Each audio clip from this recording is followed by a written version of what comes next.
जय हिंद साथियों, मैं आदेश आप सभी का आपके अपने परिवार राही आदि क्लासेस में स्वागत करता हूं। तो हम सभी फिर से सीटेट के लिए हिंदी का एक प्रैक्टिस सेट लेकर उपस्थित हुए हैं। उम्मीद है आप क्लास को पूरा प्यार और सहयोग देंगे। क्लास को शुरू से अंत तक देखिएगा और क्लास को लाइक कीजिएगा, शेयर कीजिएगा और कमेंट भी कीजिएगा। अब हम अपनी क्लास को शुरू करते हैं। सबसे पहले हमें एक गद्यांश दिया जा रहा है, उस गद्यांश को हम सभी पढ़ेंगे। उसके बाद इस गद्यांश से संबंधित क्वेश्चनों को हल करने वाले हैं। तो अब हम इस गद्यांश को पढ़ते हैं। वाणी एक अनमोल वरदान है, कोयल अपनी मीठी वाणी से सबका मन हर लेती है, जबकि कौवे की काँव काँव किसी को अच्छी नहीं लगती। वाणी के बिना सब कुछ सूना है। मीठी वाणी का प्रभाव बहुत व्यापक होता है। मीठी वाणी से सभी कार्य सिद्ध हो जाते हैं। मधुर बोलने वाले का समाज में बहुत आदर होता है। मधुर भाषी के मुख से निकला एक एक शब्द सुनने वाले के मन को लुभाता है। उसके संपर्क में आने वाला व्यक्ति उसके वश में हो जाता है। मीठी वाणी केवल सुनने वाले को ही आनंदित नहीं करती, वरन बोलने वाले को भी आनंद पहुंचाती है। तुलसी ने कहा है, मीठे वचन तय सुख उपजत चहुँ ओर। मृदुभाषी समाज में सद्भावना का प्रसार करता है। कटु भाषा बोलने वाले को अनेक प्रकार की हानियां उठानी पड़ती हैं। ऐसे व्यक्ति के लिए ही कहा गया है, खीरे का मुँह काट कै मलियत नौन लगाए। रहीमन कड़वे मुखन को चाहियत यही सजाए। कटु भाषा का प्रयोग काम को बिगाड़ देता है। जहाँ मधुर वाणी अमृत है, वहीं कटु वाणी विष है। कहा भी गया है, मधुर वचन औषधि, कटुक वचन है तीर। तो ये रहा आपका गद्यांश, जो कि उम्मीद है आप सभी ने भी पढ़ लिया होगा। अब चलते हैं आगे। यहाँ से आपका क्वेश्चन शुरू होता है। तो क्वेश्चन पहला क्या है कि कोयल और कौवे में अंतर का आधार है रंग का, वाणी का, व्यवहार का या कर्म का। तो कौवे और कोयल में गद्यांश में भी बताया गया था, क्या है? वाणी का अंतर है। किसका अंतर है? अंतर जो है वह वाणी का है।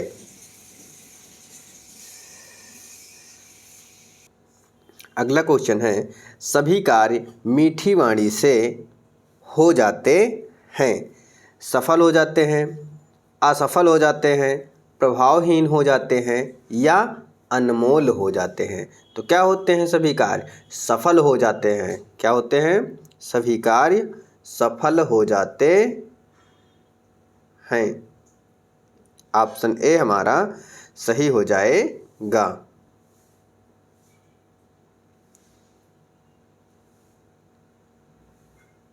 अगला क्वेश्चन है हमारा, मृदु बोलने वाले से समाज में बढ़ती है। मृदु भाषा बोलने से समाज में बढ़ती है। क्या बढ़ती है? दुर्भावना, भय, सद्भावना या अनेकता। क्या बढ़ती है? आप सभी जानते हैं कि इस गद्यांश को पढ़ने पर क्या था? सद्भावना बढ़ती है आपस में। समाज में क्या बढ़ती है? सद्भावना बढ़ती है। अगला है, रहीम ने कड़वे वचन बोलने वाले को क्या सजा देने की सलाह दी है? खीरे की तरह सिर काटकर नमक लगाना, मुंह काटकर खीरा बनाना, प्यार से समझाना या कड़वी वाणी का विकास पिलाना।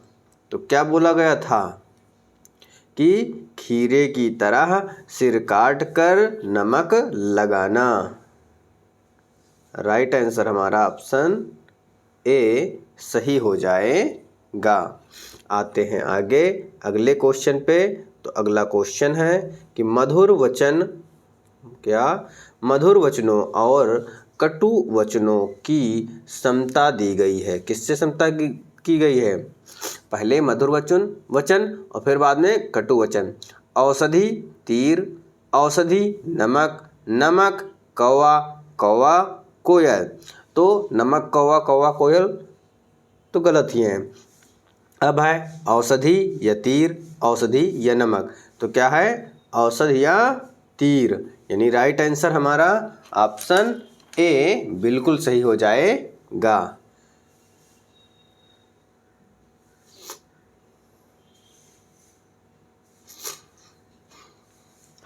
आगे देखते हैं अगले क्वेश्चन को। तो अगला क्वेश्चन क्या है? मीठी वाणी बोलने वाले को या बोलने वाले का समाज में अनादर होता है, कष्टप्रद जीवन होता है, आदर होता है या बहिष्कार होता है।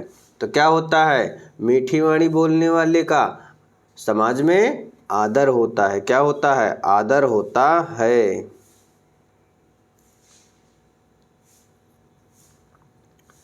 अगला क्वेश्चन है व्यापक का अर्थ है। किसका? व्यापक का अर्थ है अच्छा, बहुत अच्छा, विस्तृत या समृद्ध। तो क्या है व्यापक का अर्थ? व्यापक का अर्थ विस्तृत हो जाएगा। क्या हो जाएगा? विस्तृत। अगला क्वेश्चन है मधुर का विलोम शब्द गद्यांश में आया है। मधुर शब्द का विलोम बताना है हमें जो गद्यांश में आया है। मीठी, कटु, मृदु या अनमोल। तो क्या हो जाएगा? मधुर का विलोम कटु हो जाएगा। क्या हो जाएगा? कटु हो जाएगा। मीठी का क्या हो जाएगा विलोम? मीठी का विलोम कड़वी हो जाएगा। क्या हो जाएगा? कड़वी हो जाएगा। अगर मीठा होता तो उसे हम कड़वा कर देते। मृदु का विलोम क्या हो जाएगा? मृदु का विलोम कठोर हो जाएगा। क्या हो जाएगा? कठोर हो जाएगा। अनमोल, अनमोल का विलोम क्या होगा? अनमोल का विलोम तुच्छ हो जाएगा। क्या हो जाएगा? अनमोल का विलोम तुच्छ हो जाएगा।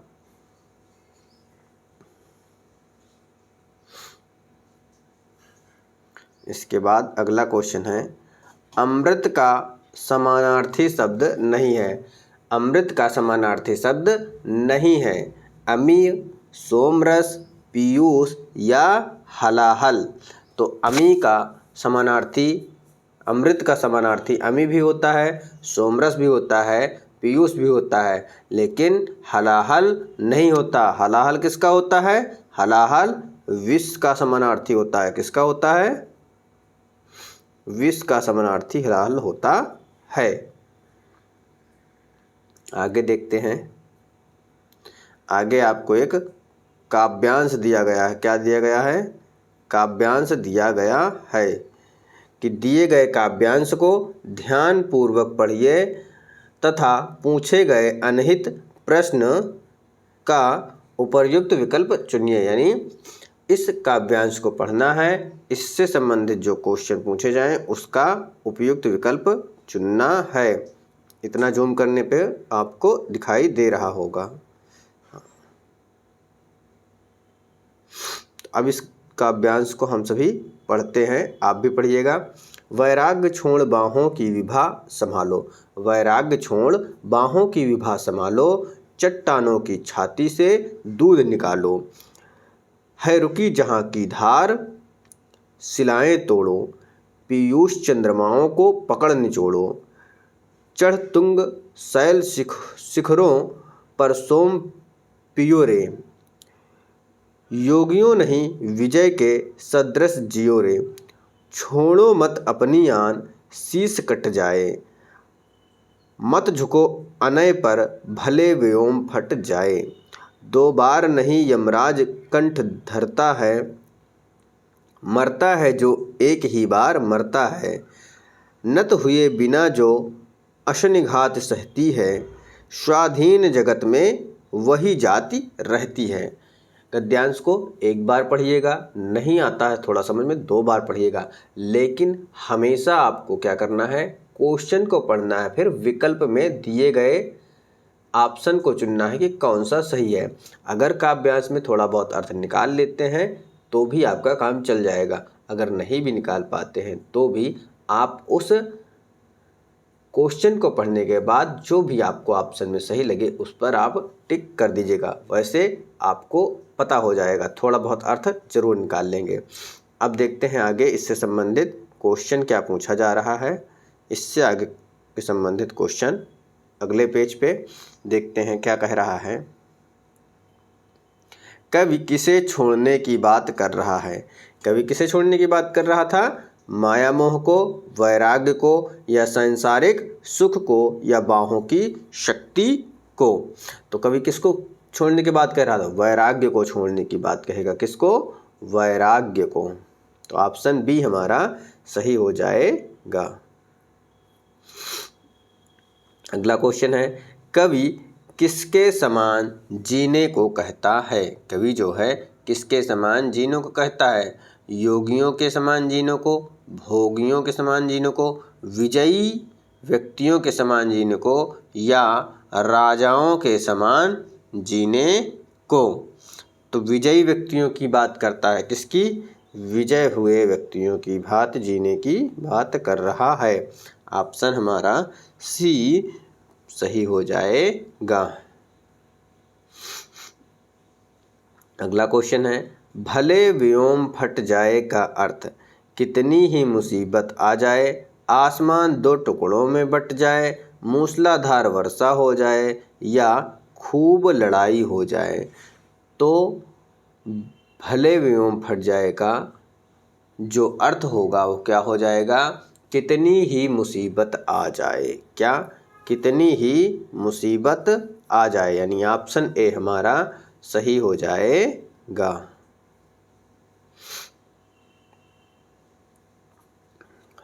अगला क्वेश्चन है, जो बिना झुके मुसीबतों का सामना करते हैं वे किसका उपभोग करते हैं? जो बिना झुके मुसीबतों का सामना करते हैं वे किसका उपभोग करते हैं? सुखों का उपभोग करते हैं, दुखों का उपभोग करते हैं, स्वतंत्रता का उपभोग करते हैं, या परतंत्रता का उपभोग करते हैं। तो किसका उपभोग करते हैं? स्वतंत्रता का, जो बिना झुके करते हैं। ऑप्शन हमारा सी सही हो जाएगा। क्या? ऑप्शन सी सही हो जाएगा। अगला क्वेश्चन है, प्रस्तुत पद्यांश में कवि क्या प्रेरणा दे रहा है? प्रस्तुत पद्यांश में कवि क्या प्रेरणा दे रहा है? जीवन की रक्षा करने की, आन बान की रक्षा करने की, धन संपत्ति की रक्षा करने की, या समाज की रक्षा करने की। तो कवि किसकी प्रेरणा कर रहा है? आन बान की रक्षा करने की। किसकी? आन बान की रक्षा करने की प्रेरणा को दे रहा है। अगला क्वेश्चन देखते हैं। अगला क्वेश्चन है, अनय का अर्थ नहीं होगा। अनय का अर्थ नहीं होगा। अमंगल, अनहित, अन्याय, शत्रु। क्या हो जाएगा? शत्रु हो जाएगा राइट आंसर।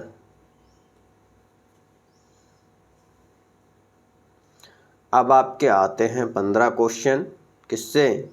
अभी गद्यांश और पद्यांश से था, अब आएगा पेडालॉजी पोर्शन से, यानी पेडालॉजी से। तो पहला क्वेश्चन पेडालॉजी का क्या होगा?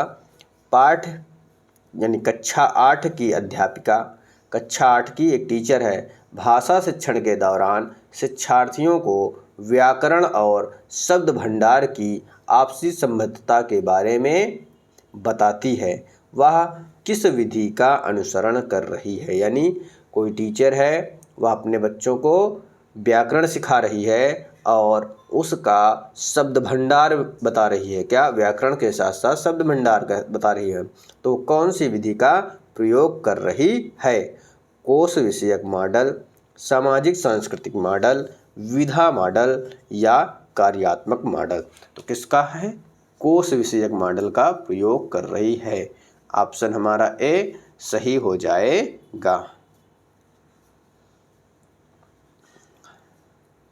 अगला क्वेश्चन है, मानवीय मस्तिष्क में भाषा अर्जन उपकरण पहले ही मौजूद है, जिसके माध्यम से परिवेश में मौजूद भाषाओं का अर्जन होता है। यह कथन किसके सिद्धांत से संबंधित है? लेओ वादगोस्की, जीन प्याजे, ब्रूनर या नाम चॉस्की। तो किसका कथन ये सिद्धांत है? नाम चॉम्स्की। किसका कथन है? चॉम्स्की जी का कथन है।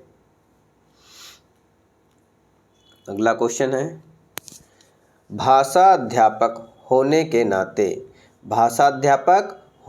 नाते भाषा शिक्षण का आपका क्या उद्देश्य होना चाहिए? व्याकरणिक ज्ञान का विकास, स्वर्णिम ज्ञान का विकास या अकादमिक भाषा का विकास या संप्रेषणात्मक दक्षता का विकास।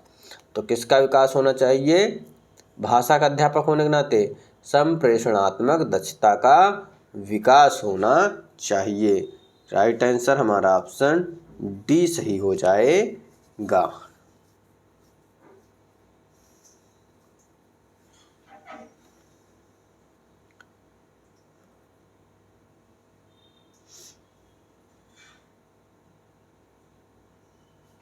अगला क्वेश्चन है, क्रैसन के अनुसार, किसके अनुसार? क्रैसन के अनुसार कौन अधिक निवेश देखते एवं ग्रहण करते हैं, विश्वास के साथ अंतःक्रिया करते हैं और जिन बच्चों को निवेश मिलता है उनके संबंध में अधिक ग्रहणशील होते हैं?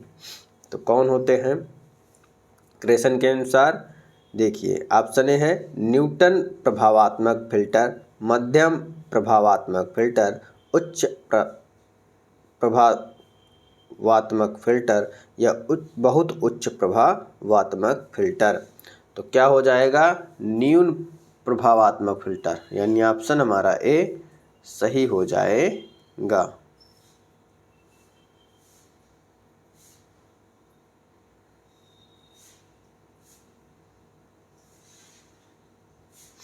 क्वेश्चन है, भाषा के अंतःक्रियात्मक सिद्धांत के बारे में विषम असमान की पहचान करें।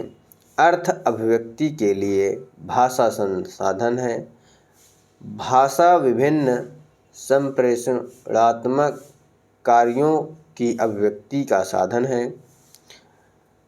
भाषा अंतःवैयक्तिक और सामाजिक अंतःक्रिया, भाषा समाज में स्तर बनाने का साधन है। तो क्या सही है और क्या नहीं सही, यानी इन विकल्पों में हमें चयन करना है। तो अर्थ अभिव्यक्ति के लिए भाषा एक संसाधन है, अर्थ के लिए बिल्कुल सही है। उसके बाद है भाषा विभिन्न संप्रेषणात्मक कार्यों की अभिव्यक्ति है। देखिए, जब भाषा होती है तो हम एक दूसरे में कम्युनिकेट कर सकते हैं, यानी आपस में बातचीत करते हैं, यह भी सही है।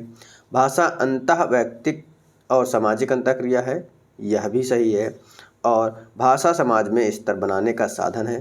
देखिए, विकल्प क्या है? 1 2 3। अब जहाँ पर 1 2 3 होगा वही विकल्प हमारा सही होगा। 1 2 3 पहला ही है, तो इसलिए हमारा राइट आंसर ऑप्शन ए सही हो जाएगा।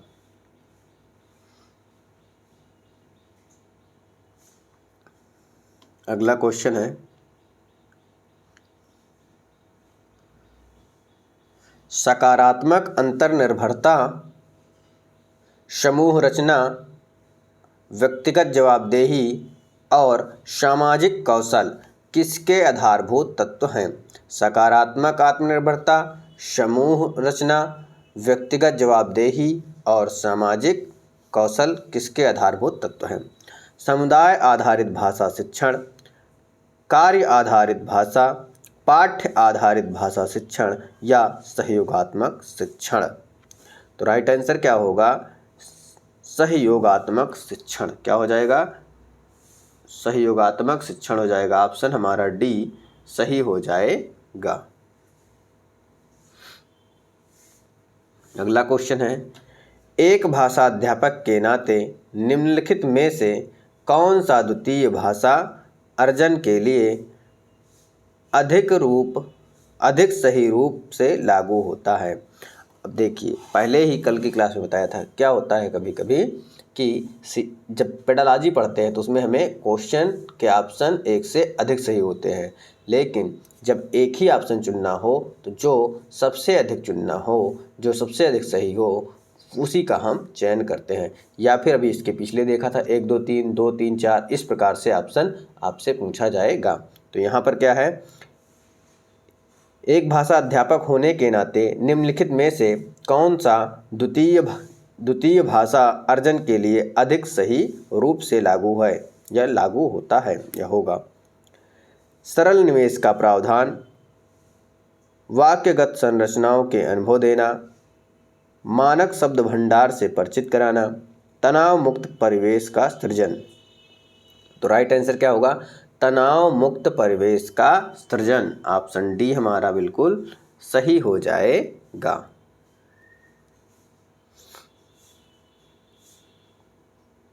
अगला क्वेश्चन है, भाषा अध्यापक के नाते आपको वस्तुनिष्ठता के साथ विद्यार्थियों का आकलन करना है।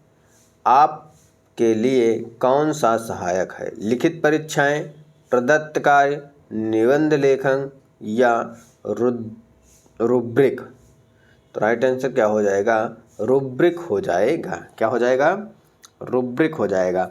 अब रुब्रिक होता क्या है यह भी जानना जरूरी है। यह एक प्रकार की क्या होता है, स्कोरिंग गाइड होती है। क्या? स्कोर करने के लिए गाइड होती है। इसमें क्या होता है कि एक असाइनमेंट आपको दे दिया जाता है, एक असाइनमेंट दिया जाएगा आपको विशिष्ट घटकों के लिए, अपेक्षाओं का आकलन और स्पष्ट होता है। क्या? आप उसका पूरा रूप से बनाकर लेकर आएंगे।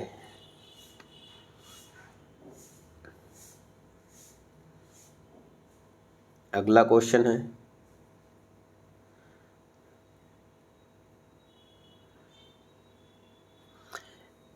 एक अध्यापक एक ही समय पर सभी मानकों का प्रयोग करते हुए विद्यार्थियों द्वारा किए गए कार्य की समग्र गुणवत्ता का आकलन करना चाहता है।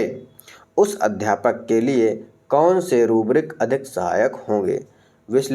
विश्लेषणात्मक, समग्रतावादी, सामान्य या विशिष्ट कार्य आधारित? तो राइट आंसर क्या होगा? समग्रतावादी होगा। क्या हो जाएगा? समग्रतावादी हमारा राइट आंसर हो जाएगा।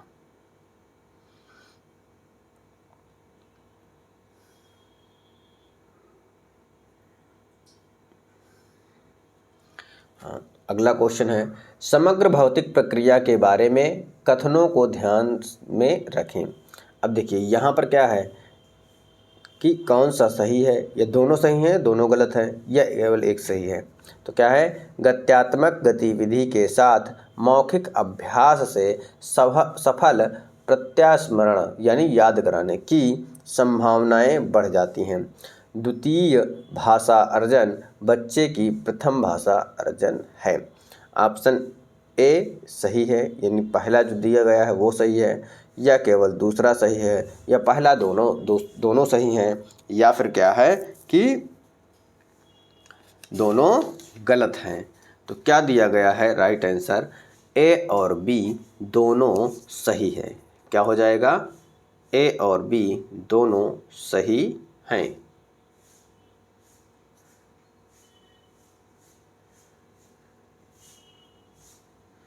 अगला क्वेश्चन है, अगला क्वेश्चन क्या है, भाषा अध्यापक होने के नाते, क्या भाषा अध्यापक होने के नाते भाषा शिक्षण अधिगम के बारे में आपका क्या मत है? भाषा अधिगम में बोधगम्य योग्यताएं उत्पादक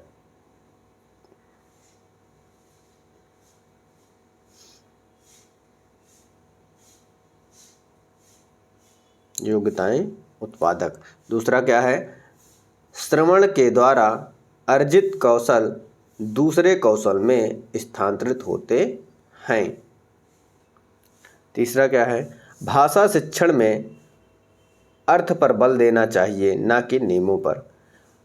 भाषा शिक्षण पर्यावरणीय प्रभावों से मुक्त चाहिए। तो क्या है, भाषा अधिगम्य बोधगम्य योग्यताएं उत्पादक कौशल पहले से होती हैं, ये एकदम सही हो जाएगा। दूसरा क्या है कि श्रवण के द्वारा अर्जित कौशल दूसरे कौशलों में स्थानांतरित होते हैं, बिल्कुल होते हैं। भाषा शिक्षण में अर्थ पर बल देना चाहिए ना कि नियम, क्योंकि भाषा शिक्षण में बिल्कुल जैसे हम लोग स्पीकिंग सीखते हैं इंग्लिश में, तो वहाँ पर क्या होता है, जो नियम होते हैं उसके ग्रामर जो पोर्शन होता है उसका हम बहुत ही उसको ज़रूरी नहीं समझते, यानी उसका प्रयोग नहीं करते हैं। तो क्या है, 1 2 3 सही हो जाएगा। भाषा शिक्षण पर्यावरणीय प्रभावों से मुक्त होना चाहिए, ये बिल्कुल गलत हो जाएगा। 1 2 3, तो 1 2 3 कहाँ है, हमारा पहले ही ऑप्शन में हो जाता है। अगला क्वेश्चन है, क्या है कि निम्नलिखित में से कौन सा भाषा शिक्षण के लिए बोध और भौतिक क्रियाओं के प्रयोग पर बल देता है। परामर्श कोर्स, समग्र भौतिक प्रक्रिया या कार्य आधारित भाषा शिक्षण, समुदाय आधारित भाषा शिक्षण। तो किसका है, समग्र भौतिक प्रक्रिया का। राइट आंसर हमारा ऑप्शन बी सही हो जाएगा।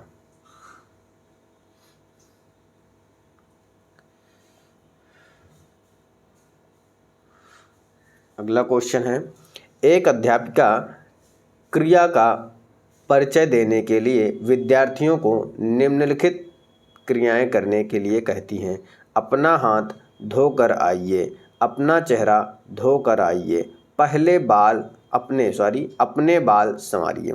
अध्यापिका किसका अनुसरण कर रही है, परामर्श कोर्स का या कार्य आधारित भाषा शिक्षण का, विषय वस्तु आधारित भाषा शिक्षण का या समग्र भौतिक प्रक्रिया का। तो जो अध्यापिका है वह किसका कर रही है, वह समग्र भौतिक प्रतिक्रिया कर रहे हैं। क्या, समग्र भौतिक प्रतिक्रिया, यानी ऑप्शन हमारा राइट आंसर ऑप्शन डी हो जाएगा।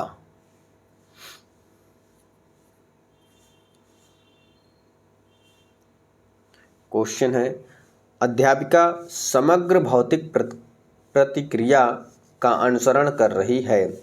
एक अध्यापिका विद्यार्थियों को अपने काम की योजना बनाने और साथ साथ आकलन करने के लिए प्रदत्त कार्य की शुरुआत में ही विभिन्न प्रकार की रूब्रिक से परिचित करवाती है। उन रूब्रिक की पहचान करें। सामान्य रूब्रिक, समग्रता वाले रूब्रिक, विश्लेषणात्मक रूब्रिक या विशिष्ट कार्य आधारित रूब्रिक। तो राइट आंसर क्या हो जाएगा, राइट आंसर क्या होगा कि सामान्य रूब्रिक हो जाएगा। क्या होगा, सामान्य रूब्रिक, यानी ऑप्शन ए हमारा सही हो जाएगा। आगे है अगला क्वेश्चन,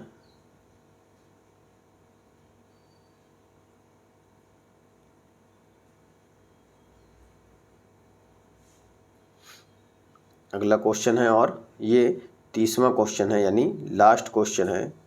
क्या है कि कक्षा 8 में बेरोजगारी पर चर्चा चल रही है। जो बेरोजगारी होती है उस पर चर्चा चल रही है। सभी विद्यार्थी अच्छी तरह से भाग ले रहे हैं। अध्यापिका विद्यार्थियों की सहभागिता का अवलोकन कर रही है और जब भी कोई लड़का अटकता है तो उसे संकेत देती है। क्या देती है, संकेत देती है। यहाँ अध्यापिका क्या कर रही है, विद्यार्थियों को प्रोत्साहित कर रही है, विद्यार्थियों को प्रेरित कर रही है, विद्यार्थियों को किसी ओर ढाल रही है या विद्यार्थियों को मदद दे रही है। क्या होगा, विद्यार्थियों को मदद दे रही है, उसमें क्या मदद कर रही है या मदद दे रही है। तो राइट आंसर हमारा क्या हो जाएगा, ऑप्शन डी पूर्ण रूप से सही हो जाएगा। तो ये रहे आपके सीटेट के 30 क्वेश्चन, जो कि आपका टारगेट है हिंदी में 30 में 30 पाने का। उम्मीद है आपको क्लास पसंद आई होगी। बस आप सभी से एक ही रिक्वेस्ट हमेशा रहती है कि क्लास को अधिक से अधिक शेयर करें, लाइक करें। जब तक क्लास अधिक से अधिक लोग नहीं देखते हैं तो क्या होता है, थोड़ा सा मोरल डाउन हो जाता है। जब क्लास को अधिक से अधिक लोग देखते हैं तो उत्साह बढ़ता है। फिलहाल आज की क्लास को यहीं पे समाप्त किया जाता है। आप सभी का इस क्लास में जुड़ने के लिए बहुत बहुत धन्यवाद।